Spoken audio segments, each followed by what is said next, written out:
shame for the referees, shame for the league to allow this. They had to win tonight. If that's the case, just let us know so we don't show up for the game. Just give them a win. We just saw an NBA head coach expose a referee for cheating in front of the whole world. Plays that defy all laws of biology and physics. The NBA as a whole this week has been complete chaos, and it's been awesome. So let's dive into all the glorious goodness that just happened. Chapter 1, last Saturday. If I don't kill that buck, then somebody else will. Lights, camera, action. Saturday night in the association was blockbuster. Starting in Indiana, Jason Tatum unleashed a storm on the Pacers. The man was busy hymning all over Indiana. No mercy. Tatum tries another. Bucket! Jeez! Exclamation mark!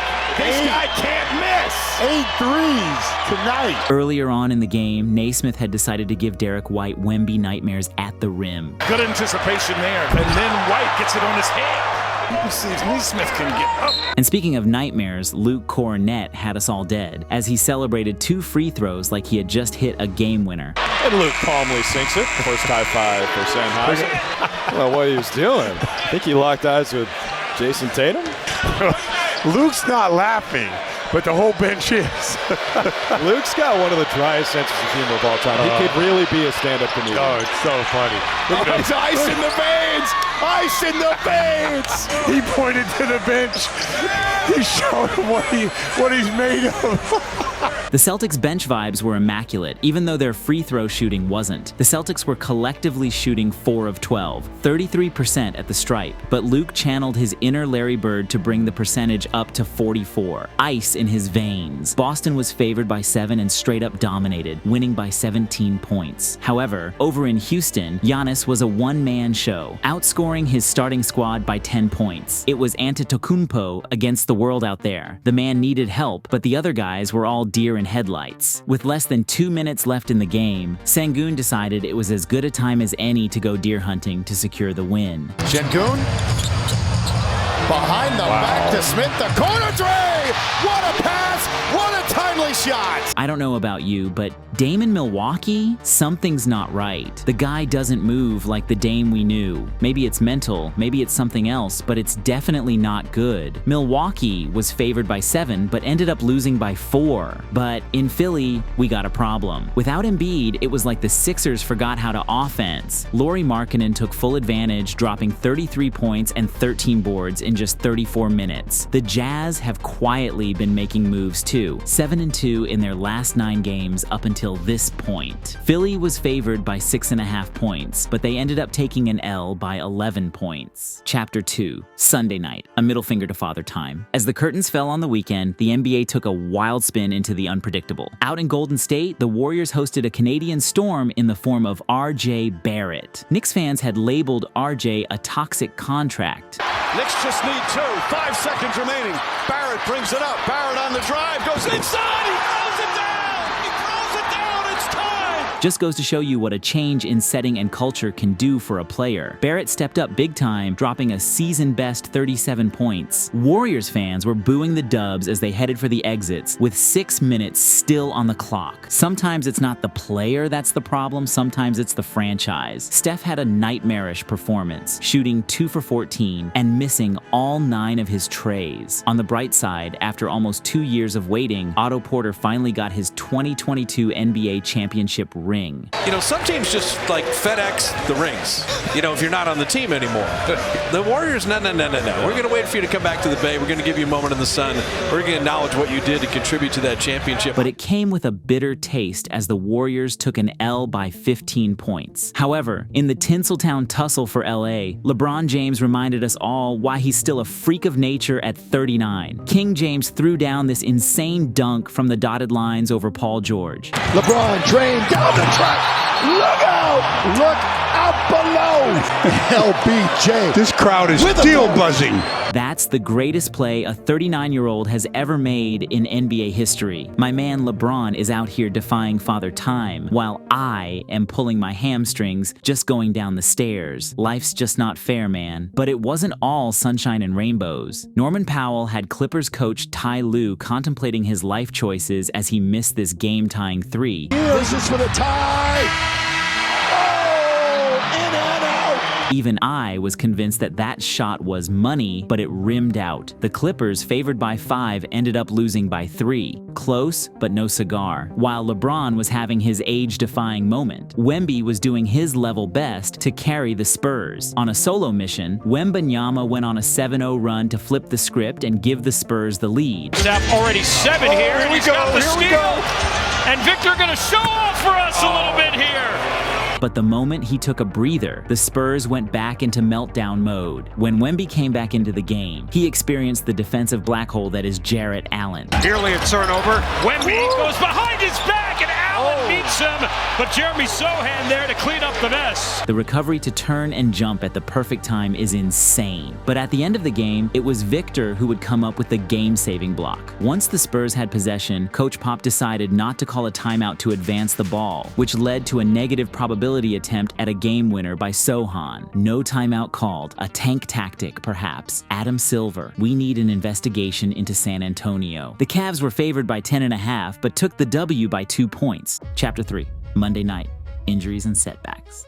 From unexpected slips to young guns blazing, Monday night's NBA lineup was a roller coaster of emotions. First things first, if you've been sleeping on Kawhi Leonard and the Clippers, it's time to wake up. The man is playing at a whole new level. Since returning from injury, Kawhi has been dropping Jordan-esque buckets night after night. The spin into the baseline fade, it's poetry in motion. And who doesn't love James Harden's reaction? Kawhi Leonard with 17, and the Clippers have opened up the floodgates. The Claw also went full-on Predator mode as he snatched the ball from KD, and then Booker decided to escort him to the rim for a thunderous slam. But Kevin bleeping Durant, this man has a permanent residence in the 50-40-90 club. On the season, he is shooting 47% from 3. The Slim Reaper is a demigod, even Euro-stepping into reverse layups. Beautiful reverse. But KD wasn't just flexing on offense, he was making plays on the defensive end too.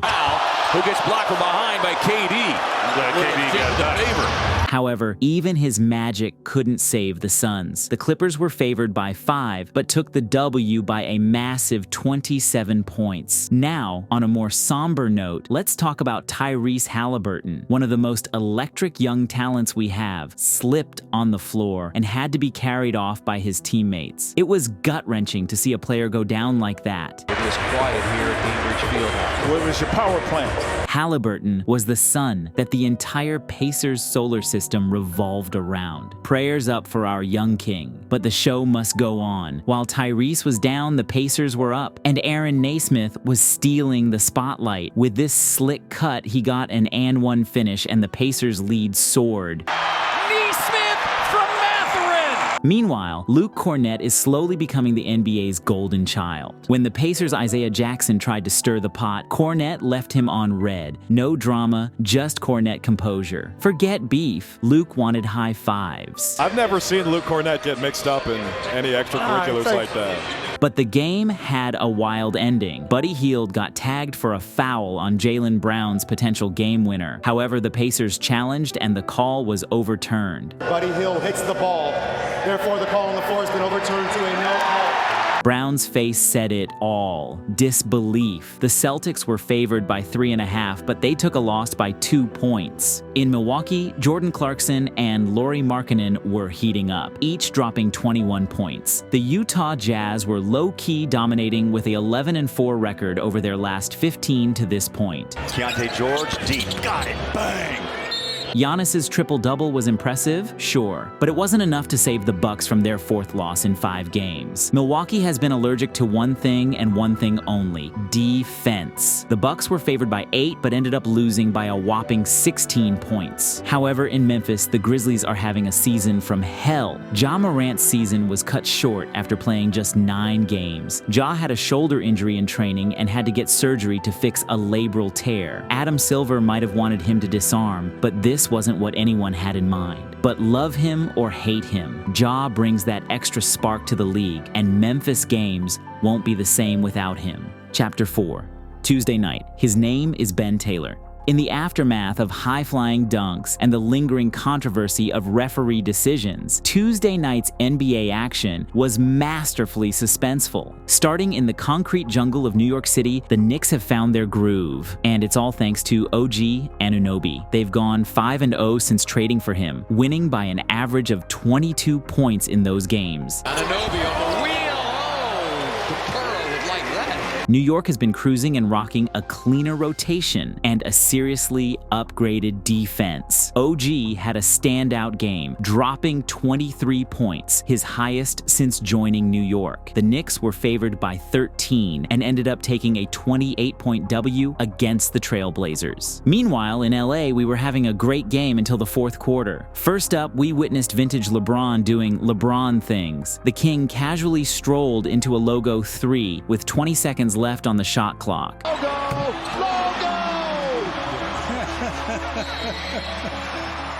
LeBron. But then, in response, we got quickly, hitting the sidestep 3. Fire! Yeah! That's what I'm talking about, That Matty looked D. like you last night on Rodeo Drive. Making the Raptors bench break out into a skipping fiesta. But the fourth quarter hit hard. Scotty Barnes came through, letting everyone know he's the killer north of the border as he pulled off these insane double blocks. Denied again. Scotty doing overtime underneath. No. Scotty has been an absolute menace on both ends of the court. However, the final minutes of this game turned into an absolute circus, and not the good kind. It was a downright referee nightmare. Absurd non-calls, one-sided phantom offensive fouls on the Raptors. It was a mess. The Lakers were gifted 23 free throws. No, not through the whole game. 23 free throws in the fourth quarter alone. The Raptors were getting hacked, but only got 2 free throws during that same period. Team free throws in the fourth quarter for the Lakers, only 2 for Toronto. You gotta be kidding me. Scotty over top. No call. He wanted an and one. As close to a rigged game as I have witnessed in my entire life. Last year, Fred said this about Ben Taylor. Ben Taylor was fucking terrible tonight. I thought that on most nights, a couple of the, out of the 3, there's 1 or 2 that just fucked the game up. And it's been like that a couple games in a row. And guess who was the lead ref in this one? Freaking Ben Taylor. Props to Raptors head coach Darko Rajakovic, who didn't hold back in calling out the officials after the game. What happened tonight, this is completely BS. This is shame. Shame for the referees, shame for the league to allow this. 23 free throws for them, and we get 2 free throws in the fourth quarter. Like, how to play the game. Coach is not wrong. The officiating has been nothing short of shameful this season, and biased officials like Ben Taylor are slowly ruining the integrity of the game. Head referee Ben was the player of the game for the Lakers, who ended up winning by 1 point. Officiating aside, this season is serving up dunks so nasty, they might need to come with a warning label. Over in Orlando, Karl Anthony Towns posterized Mo Wagner, and the Wolves' entire squad on the bench went bananas, pointing at Mo for being victimized. Wolves bench pointing at Mo Wagner. Mo must have done something to get the whole bench on his case, because that celebration was next-level disrespect. Cat led the Wolves with a solid 28-6-5 on insane shooting splits, 58, 100, and 100. The Timberwolves were favored by 5.5, but they dominated, winning by 21 points. Meanwhile, in Detroit, De'Aaron Fox was glitching midair. He gave us a Shaqtin' a Fool moment of the season. Turnover, flight number 5, take it off, but he loses it.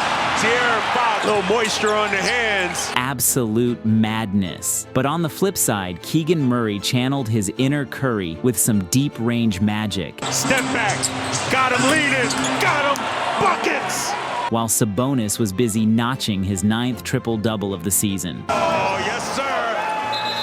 Domas with the hammer. This loss gave Detroit their 5th straight loss since snapping the losing streak. These guys might be on their way to breaking their all-time losing record with another historic losing streak. Continue to monitor. The Kings, favored by 11, walked away with a 21-point victory. Chapter 5. Wednesday night.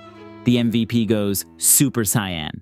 As the ball bounced across NBA arenas on Wednesday, strong cases were made for those oh-so-precious end-of-season awards. First stop, Detroit, where Victor Wembanyama has slowly started to make up ground on Chet for Rookie of the Year. Wemby was out here dishing out nutmeg dimes. Another beautiful pass by Wembanyama right there. Gets the rebound, leads the break himself at 7'4", while also hitting his teammates for dunks so open, even the ball was surprised. Long lead pass, Sohan on the dime, and Jeremy throws it down. They don't have football in France, do they? Wemby recorded his first NBA career triple-double with 16 points, 12 rebounds, and 10 dimes in just over 21 minutes, the 5th fastest triple-double in the entire history of the NBA. The Spurs walked into Detroit as 3-point favorites, but they cruised to a 22-point victory. This was the 6th straight loss for the Pistons. 23 more, and history will have been made twice. When the Timberwolves collided with the Celtics, it was an all-out war at the Garden. Drew Holiday decided to hit the beast mode button. With less than 30 seconds left, he sank a clutch 3, sending the Boston crowd into a frenzy. Passes to Horford, corner. Yeah!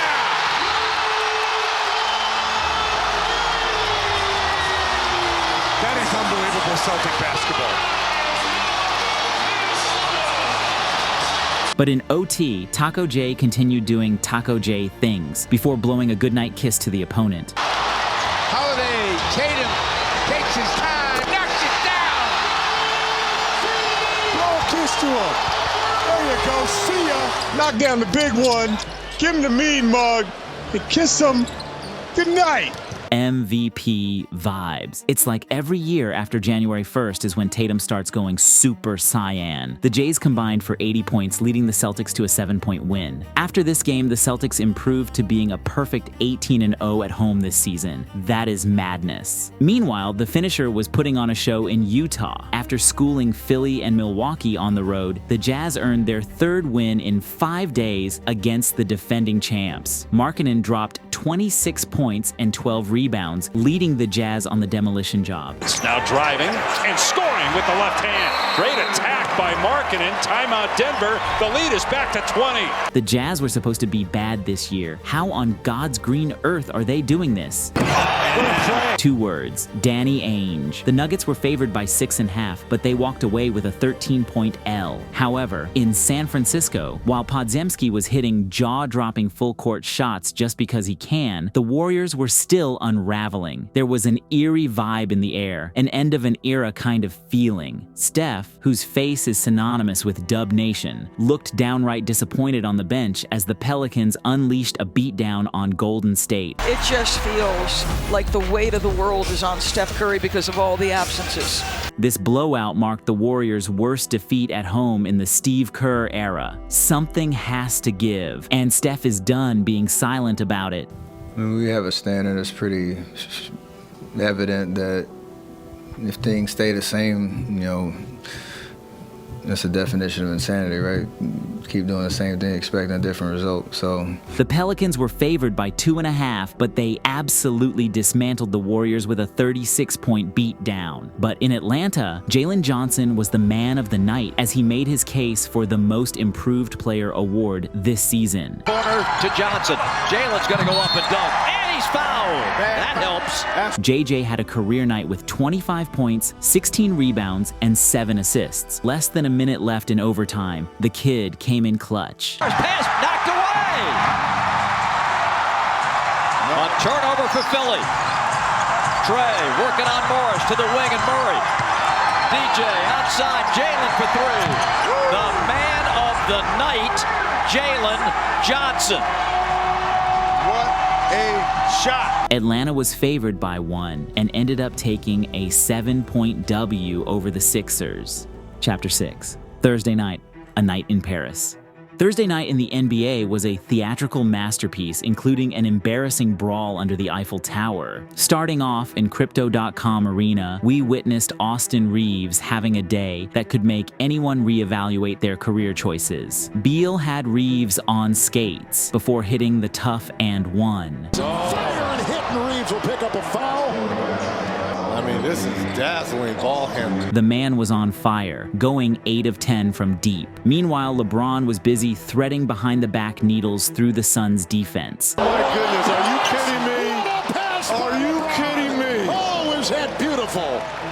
Woo, wow. But Beal and Booker weren't having any of it, combining for 68 points and leading the game-favored Suns to a win by 18 points. But in Milwaukee, we had another battle for the MVP. Bucks versus Celtics. Giannis versus Tatum. The Bucks were hot, and they rained a flurry of buckets that left the Celtics drenched. Giannis showcased his passing skills with a spinning, no-look behind-the-back dime to Bobby Portis, who drained the three. About that pass from Giannis, and Bobby Portis cashes it in, went over the head on a bounce pass. And speaking of Portis, who doesn't love a role player like this on their team? In corner, little sidestep, blow by, Bobby Portis, another three. The Celtics starting five had a triple-double combined, but not the good kind. 31 points, 12 assists, and 10 rebounds on a dreadful 30.9% shooting, 0% from downtown. I guess this one goes to Giannis. Milwaukee was favored by 2.5, but they ended up obliterating the Celtics by 33 points. However, when we flew over to Dallas, Kyrie Irving reminded us that he is still one of the baddest mofos in the game. Then a Brunson attempt, that's no good.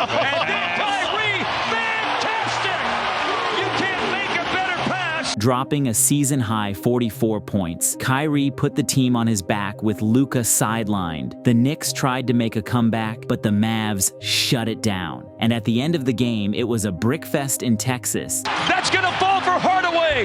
Powell, an offensive rebound. Hardaway again, in and out. Tip out by Jones. The offensive rebound's absolutely huge. Yes. Smaller double team this time by New York against Kyrie. To Green. Yes! What a hit by Green, but what a sequence of hustle by Dallas. The Knicks were favored by 5, but the Mavs secured the win by 4 points. But the most exotic game of the season took place across the ocean. In Paris, under the Eiffel Tower, the Nets and the Cavs collided. We are finally ready to roll, partner. Yeah, it's time to play ball in Paris. Donovan Mitchell went off for a season-high 45 points. Mitchell wheels to the basket. How about that move? Donovan Mitchell with a gorgeous drive to the basket. Hang that in the Louvre. However, things got heated as Tristan Thompson was ejected for a little bump action on Claxton, who hit the floor. Both men now are being restrained. Umpire John Butler had a hold of Thompson. Thompson's being walked over to the Cavalier bench. The Cavs were favored by 3, and they walked away with the W by 9 points, giving the French crowd a taste of NBA greatness. Vous êtes les bienvenus. Chapter 7. Friday night, the goal is nothing but greatness. Lights dimmed, arenas roared, and Friday's NBA magic unfolded with drama, records, and pure excitement. First up, the Mile High City witnessed a passing clinic courtesy of Nikola Jokic. You're kidding! There goes Jokic! Woo! You are kidding! Eyes in the back of his head! It's become a daily routine for him to dish out overhead dimes. The Joker snagged his 12th triple-double of the season. That's insane. A total of 117 triple-doubles in his career so far. And he is just taking it easy as the season starts after the All-Star break for Denver. The Nuggets walked away with a W, casually winning by a cool 12 points. Meanwhile in San Antonio, the Spurs are unlocking the lob game to the next level. They're throwing lobs to the man with the largest catch radius in the league, Victor Wembanyama. Another one. Back to Wemby! Goodness. Wemby went full aerial assault, throwing down back-to-back dunks off lobs. The poor Hornets didn't stand a chance as Victor finished with 26 points and 11 rebounds. The Spurs demolished the Hornets by 36 points. In the Motor City, the Pistons were cooking up something special for the first 3 quarters. Jaden Ivey straight up declared a dunk apocalypse, throwing down a vicious dunk over Sengun. Jaden Ivey with a drive and dunk and a little hang time. That was impressive, folks. But they hit a brick wall in the 4th quarter. In the final seconds, victory was right there. The ball teasingly hung on the rim, but it remembered it's the Pistons. Ivey's potential game winner decided to do a U-turn, painfully rimming out after a halfway-in tease. No, scramble for the rebound. Wow. Coming away with it is guess who? Boy, Jaden had a good look at it, too. I thought for sure they would probably use him as a decoy. That ball is halfway. Oh, man. And that would have been for the win. And in and out. That's been the Pistons' story lately. So close, yet so far. The Rockets swooped in and stole the W by just 2 points. That makes 7 straight losses now. The dunk fest continued in Minnesota. Naz Reid decided it was poster day and baptized the rim with a thunderous slam. The Timberwolves bench went full-on disrespect mode with another one of those infamous pointing taunts. Reid to the cup! On his head! Point at him! On the court, the Wolves' big men were out there owning the paint. Gobert dropped 24 points and 17 rebounds as the Timberwolves handed the Blazers a 23-point beatdown. But down south in Atlanta, Trae Young and Bogdan Bogdanović decided to make history. In a milestone moment, they became the first NBA teammates to hit the 1,000 three-pointers mark in the same game. And congratulations to Bogey on that three, number 1,000 of his career. A miss. They rework it with Trae. Stops at the line and drills it. And that's number 1,000 for Trae Young. However, even with this historic feat, the Pacers, overcoming Halliburton's absence, managed to take down the Hawks by a convincing 18 points. If you end up enjoying this video, please subscribe. It's free and you can always change your mind. Anyways, wherever you are in the world, be the GOAT of that moment. Stay GOATed.